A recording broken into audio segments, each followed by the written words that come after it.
So, welcome everybody to the Modern CFO Show, where we sit down with some of the best and brightest minds in finance to share their experiences and their lessons learned. And today with me is Philip Watson, the CFO from Payscale. Philip, it's an absolute pleasure. And if you can kindly just introduce yourself to the audience and tell us a little bit more about your experience and what it is that you do currently. Yeah, hey Zach, thanks for having me, man. Super excited to be here. I'm not sure if I'm one of the best and brightest. That you may have met that other Philip guy, but I'm happy to do it regardless. Um, hey everybody, Philip Watson. I am CFO of a company called Payscale. Payscale is in the compensation data space. So if in the broader HR tech arena. So if you think about, hey, we need to know how much to pay people, whether we're hiring them for the first time or we're giving merit raises or employees have come and said they have another offer we need to counter. We can give you that data amongst other things too. We also sell software that allows large companies to actually automate the merit process every year. When you have hundreds of thousands of employees, you can't really do that in Excel. So kind of all things around software and data regarding compensation in the workplace. I've been CFO there since February of this year. So it's November, so 9 months. Prior to that, I was CFO in London of a fintech company called Paddle. And before that, I worked at a company called Zoominfo for many years and helped them go public. So super excited to be here. I live in London, although I am an American, and really excited for this.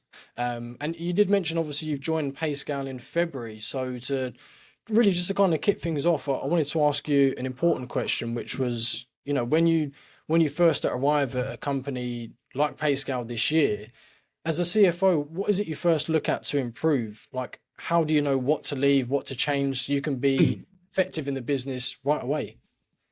Yeah, I'm not sure anybody knows when they come in. I don't think you should know when you come in because I think when you come in, what you should do is go observe and listen and see what needs to be optimized, if anything actually needs to be optimized, right? So it wasn't like I replaced somebody who was doing a poor job. My predecessor decided to leave and go take a different role. So it wasn't brought in necessarily because things were wrong. It was just time for him to go do something else. So when I got in, my goal was to see what we had, to see who we had, to see what processes were in place, and then go work to optimize those based on my history in enterprise SaaS, quite frankly.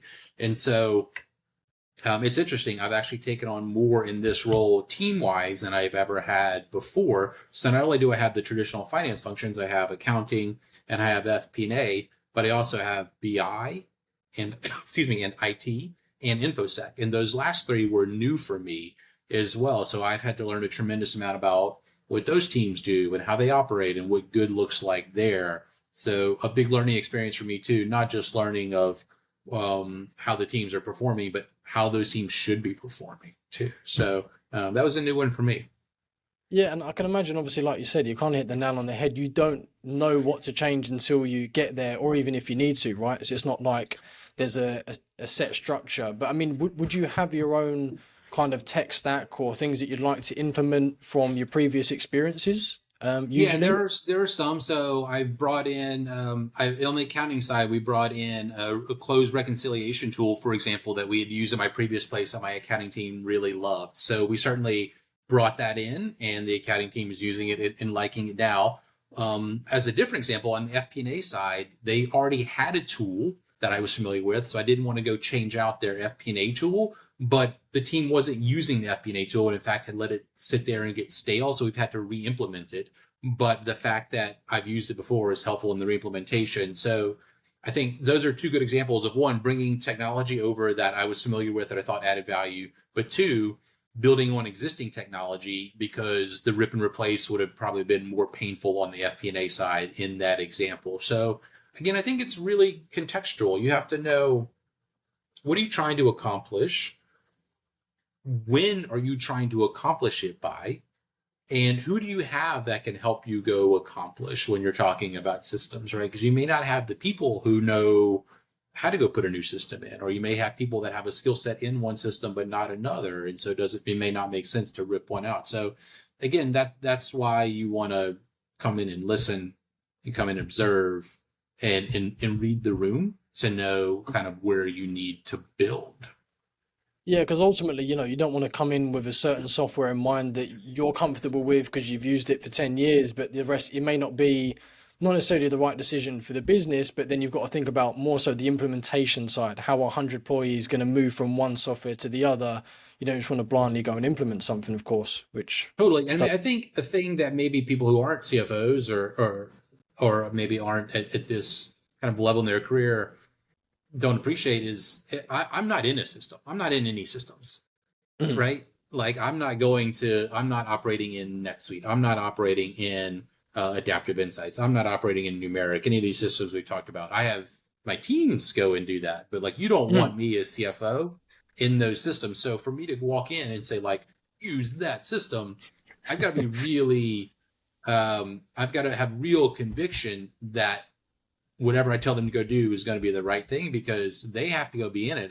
I'm not in it, right? So even if I like really like one because I like using it, it's easy for me, doesn't mean that that's the right thing for Payscale because I've got, as you said, bunches of other people who actually need to go be in it every day, and they may not like it or it may not be the right one for them. So I think that's an important thing to keep in mind too. The things that I used when I was coming up, that's great, but I'm not coming up anymore. I'm the CFO, and it's the people coming up who have to be in it and have to do the work in it. Yeah, well, they've got to enjoy it, of course. They've got to enjoy using it. It's got to be right for them, and ultimately, they need to have some of that feedback as well. Right. A bit of a random kind of side question, I guess. I don't know if there's Totally. an example you can give of a time where you've maybe not changed something and it turned out to be the right decision, whether someone from the board or you've gone to implement something and it turned out that actually it works out that the team have already got an amazing system and it worked out to, not changing it is actually for the best.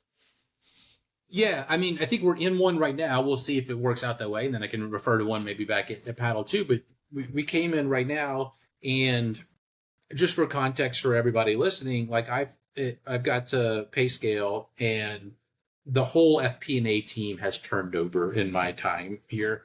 So the FP&A team has turned over. Hey, great. We go look at what systems they were using. Like I said, they bought a tool, pretty expensive tool, a pretty good Hmm. tool, but they weren't using it at all. In fact, it was like wrong. So it was probably negative value in some sense. So the decision came like, do we need to rip the whole thing out and go RFP for a new tool, go examine all the new tools, everything. And the tool we have now, it's a good tool. It's not the latest generation of tools, so it may not have all the whiz bang functionality that some of the newer ones do, but it's a solid tool that works. And with my new FP&A team that came in, we looked at it and we said, hey, it's not worth ripping and replacing this whole thing. It just needs to be optimized to be running correctly, right? And I so see. that's what we're doing now. We're almost done with that reimplementation. We've worked with a good partner to get there. That's kind of similar to when I was at Paddle. We came in, the team had an FP&A system. They also weren't using it, so it seems to be a theme wherever I go. The FP&A teams aren't using the systems they buy. But instead of ripping and replacing that one, we decided like, hey, if we could just get it going right, based on a dollar cost and a time cost, like that was the way more effective route for the FP&A team to go forward was to just get the current system they had moving correctly. And so, like, I think maybe those are two times where it's like, hey, I Hmm. see what we have.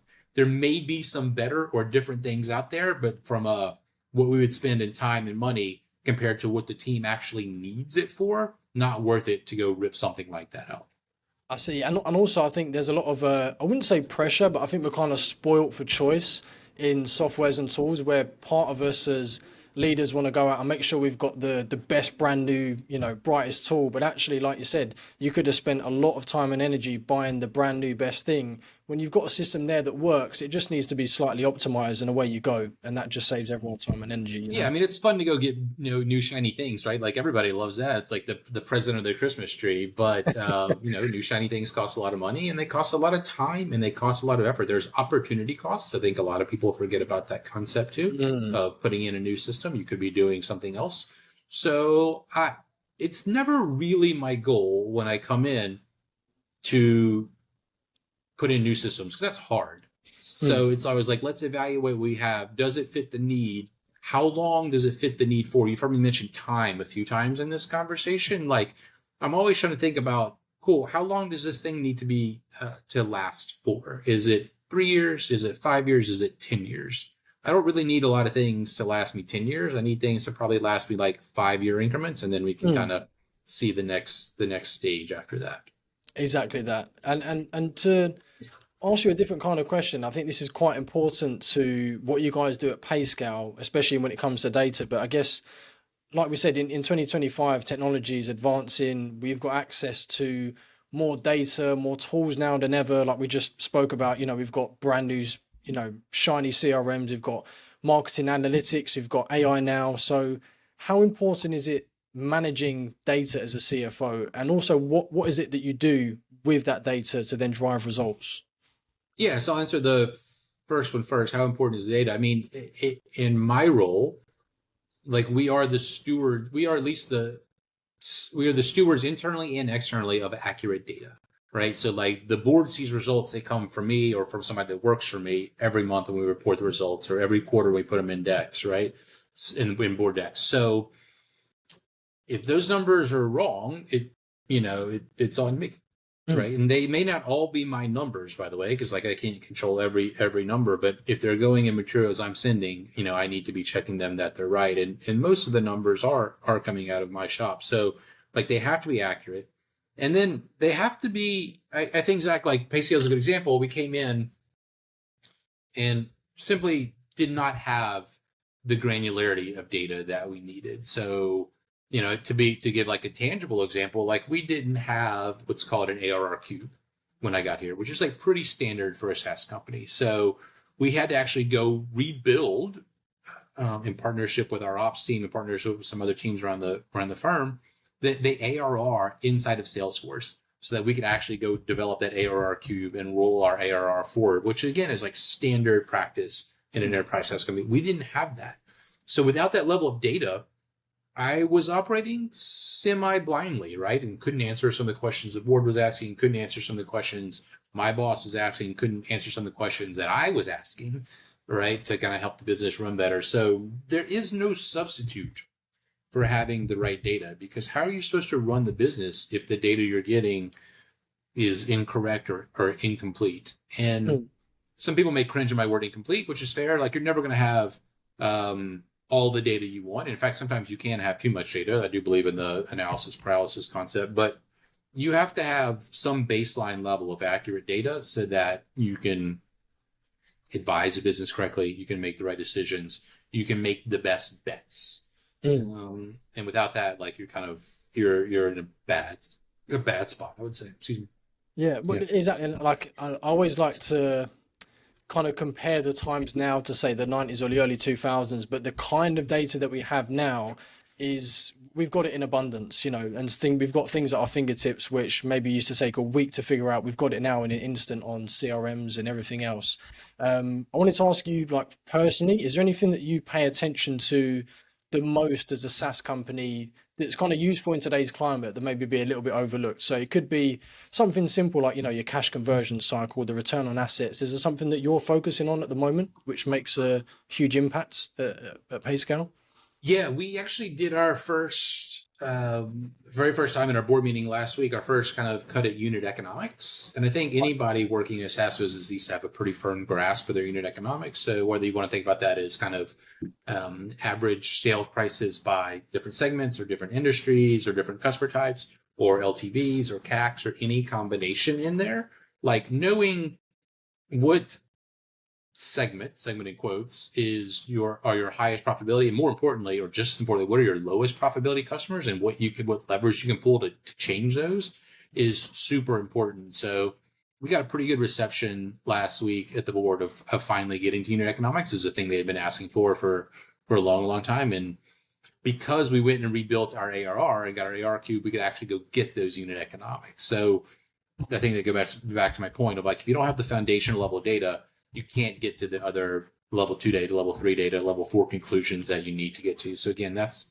why it's so important. And like, I think I'd like to put in a shout for Payscale here, Payscale data. Like, we are selling comp data to companies, right? And if you don't know what people should be paid, you run the risk of overpaying people. You run the risk of underpaying people. You run the risk of just mispaying them if you are in an industry where you have requirements about what you're supposed to pay people, whether that be requirements around gender or diversity or anything like that. Mm. So, um, looking at AR data is very similar, or having accurate AR data is very similar to having accurate comp data. If you're a company that relies on that data, or it has to rely on that data, you want data that's accurate and deep and broad, and that's what we offer at Payscale. Yeah, that's why I thought I'd ask you because, being such a data-driven company, I thought I'd ask how important that data is. But like you said, you can always look at new metrics and new ways to look at the business a little bit differently, like you said in the conversation you had with the board recently. I also wanted to ask, and something that we spoke about previously, and kind of you mentioned before that in your finance team is basically everything that you have, right? From admin to controllers. And you've mentioned before that, quote unquote, there's no substitute for people that you know and trust over the years. Yep. And this is something that I'm going through now in my own business when we're looking at hiring staff members and scaling. And I wanted to ask you, why is that quote so effective for you? And what does it bring to your team to have, trustful people around you? Yeah, and the trusted people are not just people I may bring in. Like I've formed some good relationships with people that are at Payscale and still there too, right? Because they're doing a good job. So it's really about getting the right people, I would say, right? So why are the right people so important? Because you can give them a project and trust them to go get it right. You can trust them to go make a decision on your behalf that's going to be correct, or going to be the best decision for the company. You can know that when they send you something, it's not going to be wrong, or you're not going to have to unwind it later.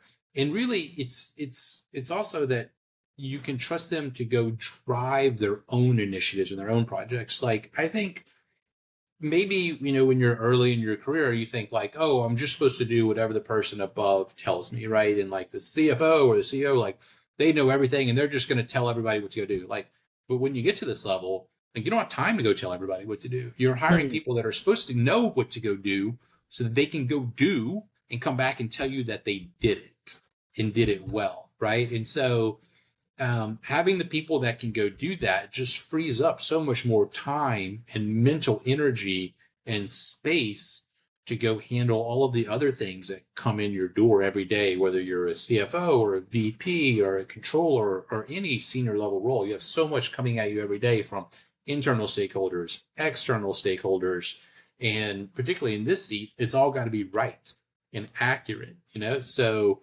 any space, any time, any energy you can free up by having people just go run on their own is space and time that you can dedicate to kind of some of those requests coming in, or helping to drive the company yourself, right? So it's just common word here is like leverage. Like, great people provide a lot of leverage because they can just operate on their own, and there's no substitute for that.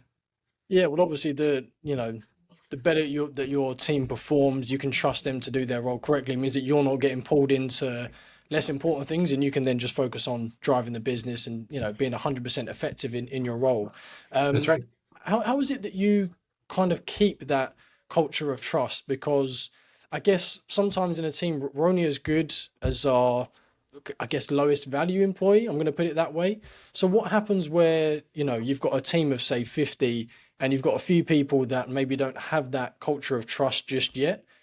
How important is it that you can bring them back on track? Because ultimately some people can be, I call them late bloomers, right? They may not get it straight away, but they've got that drive there. They just need a little bit more nurturing. So is that something that you'd have a one-to-one with them? Is it, letting someone else who's a bit more senior take over to bring them back on track? How does it work for you at the moment? Answer. I think you want to be not too quick to judge, but when you do make your decision, you want to be quick to act. Right. So I think, like, particularly when you come in as a CFO someplace, you want to give everybody who's there the opportunity to show you what they can do. And so for some people are much more naturally willing to step up and say, look, Mr. CFO, I did this, right? And then you can see what they did. Other people, you kind of have to pull it out of them because they're just more reticent, and that's fine too. So I think you have to go find the mechanism in the space to give everybody the chance to show you what they can do. And to show you what they can do, and it's good work, then you want to feed them. You want to reinforce them. You want to give them more stuff to do.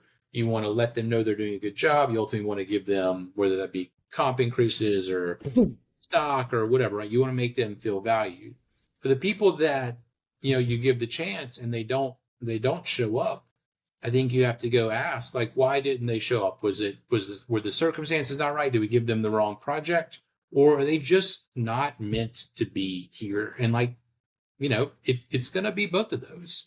And unfortunately, a decent amount of time, it's going to be that second one, that they're just not meant to be kind of in the company at the time, that you're dealing with it. So you have to make those calls of like, hey, you may have been the right person at a different time, but the world changes and you're not the right person now. So that's why I say slow to judge, but quick to act once you've made up your mind, because there are very few things that hurt a team worse than an underperformer. Because if everybody else is performing and they see an underperformer sticking around, like, it makes them feel bad. It makes them think, hey, I can underperform and still be here. Why are the standards higher for me? And you don't want that. You want the standards to be high for everyone. And then you want to reward the people who go perform. 100%, yeah, because ultimately you have to keep the standards high. And sometimes I love these conversations because sometimes people don't talk about these kind of things enough, but ultimately your team is your team and you have to rely on them. So sometimes those tough conversations need to be had. So it's an amazing point. I'd also love to talk about Zoominfo a little bit, because obviously Sure. part of your career is that you helped them go public in 2022, if I've got that correct. 2020. 2020. So, Yeah. that wasn't so long ago. And I'd love to know what kind of lessons that you learned in that process, and what advice would you give to other CFOs that are about to start their first IPO journey? Because I'm sure you've been through it all. Yeah. So for context, I was the number two finance person at Zoominfo for almost 8 years. The time I was there, so reported CFO, I ran FP&A and I ran a few other functions. And when I got to Zoominfo, the predecessor company was a company called Discover.org. We were about 38 million of ARR, and by the time I left after we'd IPO'd, we were 1.2 billion. So there was no greater business education than being at a hyper growth SaaS company from 2015 to 2022 when I left. Right, I learned how to deal with private equity companies. I learned how to handle growth. I learned how to go raise debt. I learned how to do M&A. I think we did 13 M&A transactions in the time I was Oh, there. wow. I learned how to stand up new teams. I learned, how to go public. So just a massive, massive, massive learning experience. I don't know that there's one singular learning, Zach, from that, except that I think the one learning would be, know that there's always going to be something coming at you, and you may as well just remain flexible and know that the thing that you did yesterday to be successful in the company may not, and probably not when you're growing that quickly, be the thing that's going to make you successful tomorrow. So be flexible, be willing to learn new skills, be willing to adapt. Don't be rigid, because, running a company from 50 to 100 million is a lot different than running it from 100 to 500 million, a lot different running it 500 million to $1 billion and going public. There's a lot of things that stay the same, but there's also just a lot of flexibility that's required as you go kind of build that. It's interesting that you mentioned the flexibility part, because I wanted to ask, did the role, because I imagine, you've been doing the CFO role at this point in a particular company for 5 years. And let's say that there's, somebody, a CFO about to start their IPO journey, which may take, a year, 2 years, however long it may take for them. Did the CFO role change immediately post IPO with new challenges and a new day-to-day structure for you? Or was it still pretty much the same, but just a bit more work, I guess? Yeah, and to be clear, like I was not CFO at Zoominfo. I was the number two. So my boss was the CFO, Cameron. Did it change? Yeah, like going public changes things dramatically, right? So there are kind of the tangible changes around, you've got to file the right forms, and they've got to be so specific and so exact, require proof all the time for them on these tight deadlines. There was the concept of building out guidance, and like guidance is not just science, but there's art to it as well. Like you have to kind of know what your internal company is going to do and be able to speak that to external. His job became different. He had a lot more external work. He had a lot more external stakeholders he had to be responsible to. And that's different than just running a company when you're private equity owned and your two private equity companies and your 7 board members. And, he had to go court investors and had to spend weeks traveling each year to go have investor calls and investor meetings and things like that. So what it meant was that he really had to turn external a lot more than ever before, which left me and my peers who directly reported to him to really run the internal operations while Right. he was away. So, it was good for me as well too, because it was, Cameron wasn't there as much. He had to go be out talking to investors. So it forced me to kind of to grow up even more, I would say. So I'm totally thankful for that opportunity. I see. Yeah, because I thought it'd be a good question to ask because I think sometimes it might be something that's a little bit overlooked that actually think about what the role and what life's going to be like post IPO. And like you said, not only is it a bit more responsibilities for the CFO, but the rest of the team then also have to step up and fill those gaps as well, which is great for career Yeah. development and a number of I different mean, things, of course. the pressure is different, right? Like if you say the wrong thing and you're a public company, like there are legal repercussions. Like that didn't exist when you're private. If you miss a filing deadline, there are legal repercussions that doesn't exist when you're a private company. So the pressure on everybody is magnified. But I think particularly on the CFO. I mean, being a public company CFO is very, very hard. I saw that kind of secondhand, Mm. and yeah, it's certainly not for everyone. I'm guessing you have to be kind of cut a certain way, but if you do it, there are a lot of rewards, and it's like an education like none other, I imagine. Mm.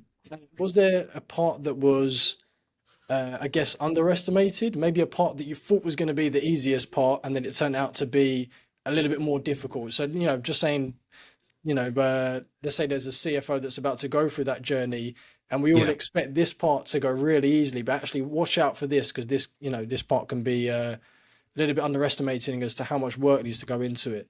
Just thinking out loud, of course. Yeah, I don't know if I underestimated it, but just thinking about a thing where we have to be cognizant of the work that goes into it. It's like that process to go public is immense. Mhm. It requires a massive amount of time, a massive amount of energy, and I think what maybe people don't realize is that you have to do that and continue to run the company, Yeah. right? So it's like you didn't carve out any more time in your life. You still have the same 24 hours in a day, and now you've had to load this whole IPO process into your day as well while running the company to meet the standards that you're telling investors, Yeah. right? So like you are in a sense acting as a public company before you become public because you're practicing your closes to make sure you can close within the 45 days.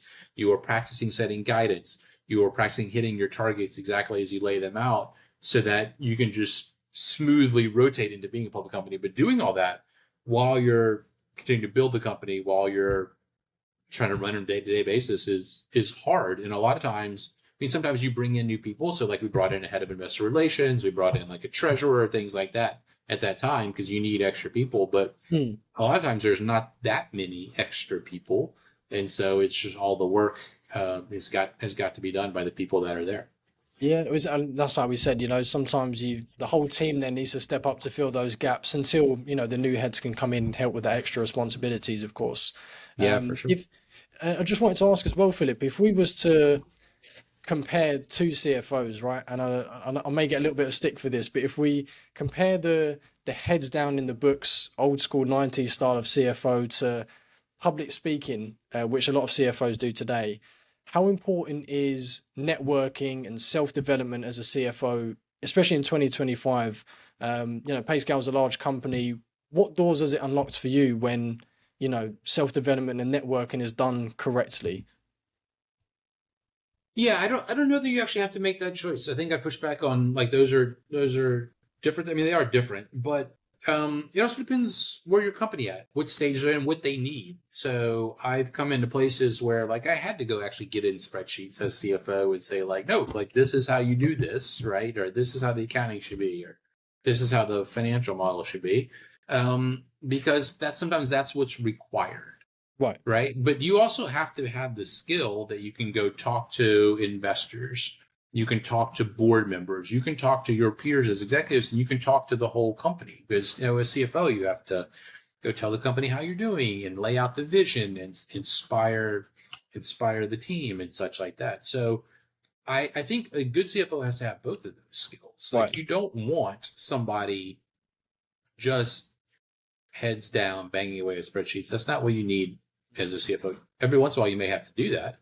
Like, that's not a core CFO skill. But you also don't want just a glad hander who's out there schmoozing all the time and like has no concept of the numbers or no concept of the operations or no concept of the people, right? So in the Venn diagram of those two things, you have to be in the place where they overlap. And I think it shifts to sometimes when you're maybe doing fundraising mode, you have to go be storyteller. And when you're hardcore, like fixing things or operational mode, then it's going to be more kind of heads down, grinding out kind of thing. But it's not an either or. It's got to be a both, in my opinion. Yeah, exactly. It's not just one or the other. There has to be a balance of both. I actually spoke to a CFO recently about self-development and personal branding, and I don't know if you've got any advice for someone who wants to make that transition. And I'm asking this for you because, looking on your LinkedIn and looking at your profile, I know that you do quite a lot of networking. We know how important that is. Was there one networking event or a speech or some public speaking that you've done that's kind of really changed your career? Maybe you was quite nervous for it and you plucked up the courage for the first time to do a speech or go to an event, and it actually turned out to change your career for the better. Maybe it'll be this podcast. That'd be awesome. Hopefully, who knows? Yeah. I don't know that there's one. I think, like, look, if you would have told high school Philip that he would be out on these podcasts and be up on stage speaking, he probably would have said, like, no. Like, it took me a little bit to kind of get comfortable with wanting to go speak. And like, now I like speaking in public. I know a lot of people don't, but if there's a topic that I feel comfortable talking about or knowledgeable about, like, I don't mind just going to talk about it, to do this or to be on stage or be in a fireside Hmm. chat. Where I like that because I think it gives me a chance to talk about something I'm interested in. And, that's fun for me. So I don't really do it for the publicity. I don't really care about publicity. I'm not on social media. That's just never been my game. Yeah. So I do it because I think it's fun. I do it because I like finance and like I like meeting people like yourself and kind of just learning about what's going on and how I can be better. I do it because I think it helps Payscale because, I want people to know about Payscale and know the value that we can bring to them. So like all of those things come together in my mind. I don't know that there's been one time, but I will say as I've gotten older and gotten kind of more comfortable in my roles, particularly as CFO, like I have been more active in trying to get out there to do the speaking things and such because yeah, I do think they're fun, but I think they're good for me to learn. They're good for me to meet other people that I can learn from, and they're good for the company too. Yeah, and like it's not necessary, it's not a necessity to go and do these things, but if you can, it certainly can help your career and unlock doors, of course. But like we said, it's not a necessity, really, of course. Yeah. And Um, there's probably been help like that I haven't known about, right? It just kind of gets my name out there a little bit and people hmm, know who I am, but they only know who I am because or I mean hopefully the content is valuable too. If it's just me getting up there blathering about something, like that's not really useful to anybody. hmm. And like I would actually look at that as a negative if somebody just like posted a bunch of videos and didn't really say anything. So I try to say something when I'm having, these conversations. Yeah, exactly. And I'd love to finish on a bit of a quick fire round, if you Sure. don't mind. So I've got a few questions for you, Philip. We've got favorite finance tool or platform at the moment that you can't live without. This can be, in work or outside of work, actually. Yeah. Um, very so I think so it's the best financial industry. And I think I do my job in my personal life either. I can put a lot of stuff in spreadsheets. Like track the books I read and track the countries I've traveled to and all these things. So I think the spreadsheet is probably the second most impactful finance invention ever after double entry accounting. Perfect. What's your top tip to reduce churn in a subscription model?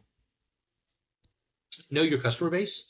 So I think it's easy to say like, hey, we've got this bucket of customers that are expiring. Well, cool. Like, are they, what does it look like by segment? Because segments renew differently. What does it look like by tenure? Because tenure renews differently. What does it look like by industry? Because industries renew differently. So being able to be thoughtful about the levers you can pull in each of those kind of subcategories as opposed to looking at it as one big category, I think is the most helpful thing anybody can do. Perfect. Philip, that's pretty much the end of the show. I wanted to thank you so much again for joining. I'm sure the audience learned a lot. I feel a little bit guilty because I learned so much from doing these. So thank you for the time you spent sharing these answers with me. This was fun. It was great. I'm happy to do it and appreciate the opportunity. So thank you, Zach.